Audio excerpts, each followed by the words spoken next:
Yeah, hi there. Yeah, this is Zen Dude Fitness, the jump rope hotline. Oh, interesting. Oh, you're new to jumping rope. Congrats on the journey, my dude. Hell yeah. So what seems to be the problem? Ah, very interesting. Okay, so you think because you're a beginner that you're not going to learn how to be able to jump rope? Ha! Ha! Brandon, we have another one. Ha! We have another one that thinks you're not going to be able to jump. Ha!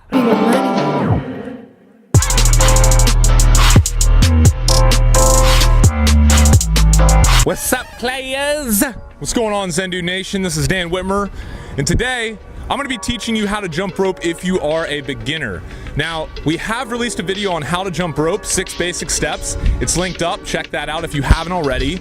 But from getting so much great feedback from the YouTube community, we've started to focus in on a little bit more of what you guys really truly need help with if you are a beginner. Brandon and I, first of all, cannot thank you guys enough.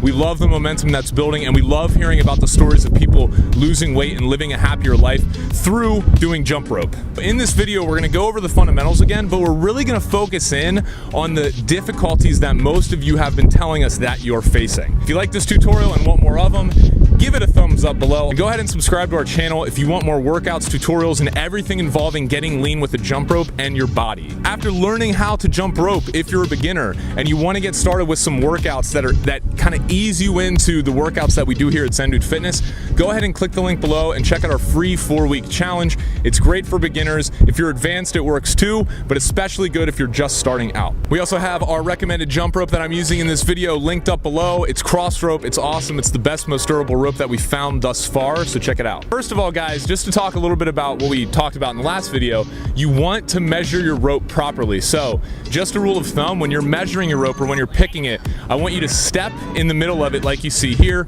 pull it up to the sides, like right in your armpit, and the rope cable should actually be right around the nipple area, the upper chest area. This is a rule of thumb. You want to pick a rope that is 3 feet taller than your height. So I'm 6'3", so every rope that I use is right around 9 feet 3 inches. As you can see here, as I'm just doing regular bounce, I'm up on my toes. My feet are not coming more than an inch or 2 off the ground. My knees are bent slightly, cushioning my impact so my joints don't get hurt. My elbows are in, and my hands are jutting out to the sides of my hips, and my wrists are controlling everything. Now, a mistake that most people make when starting out that we get a lot of feedback about is they do 2 jumps, as you see here, for every time the rope swings around. I want you guys to get rid of this mentality and start. It's the easier way to jump rope, but it's not the correct way. And if you start off doing that, it's gonna be a lot harder to get yourself into just doing 1 skip for every rope turn. Okay, so what I want you guys to do is start off by just hopping. 1,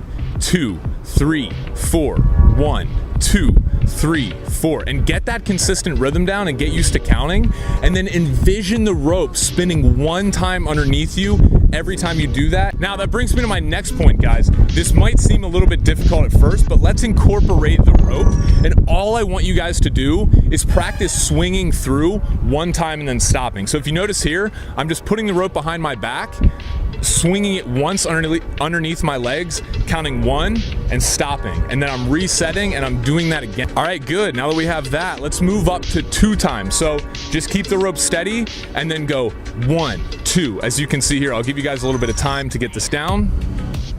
And as you see here, I'm just going 1, 2, and then stopping. 1, 2, and then stopping.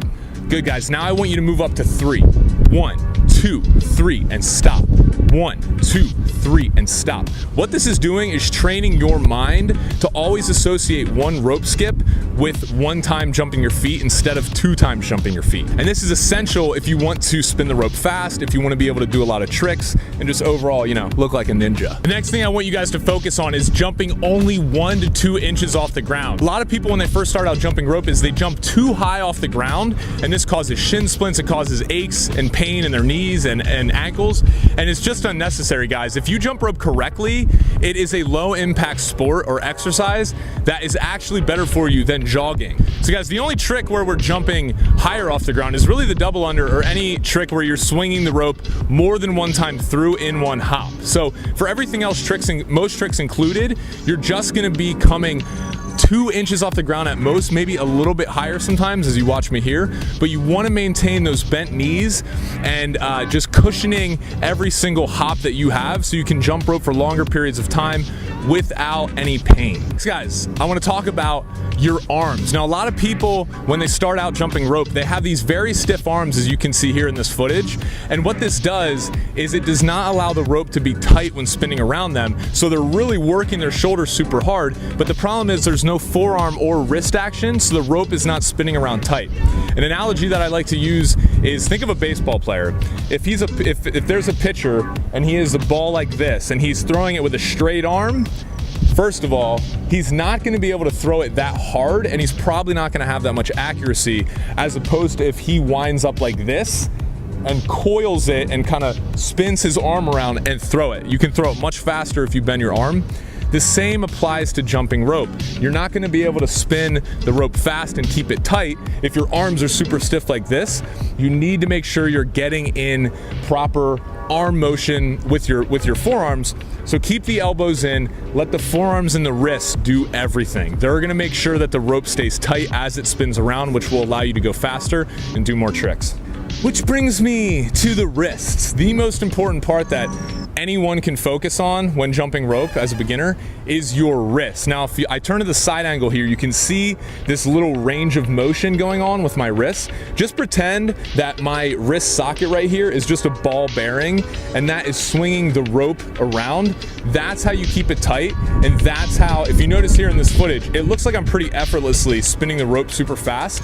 It's all my wrists. I'm treating my wrist just like a ball bearing while slightly bending my arms at 90-degree angles to keep the rope tight. Putting all this together, when you start out practicing, I think it's super important for beginners not to go 5 to 6 times a week like Brandon and myself do now, and like many of our other advanced jump ropers do.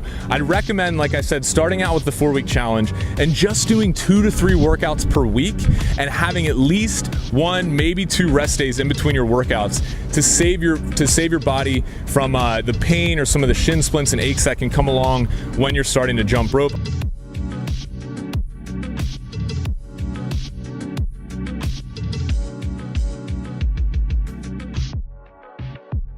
Yeah, I know, okay, and my mic's also still broken. Brandon like freaking left to LA and left me with this one.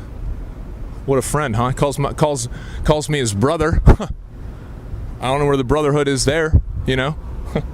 Whatever.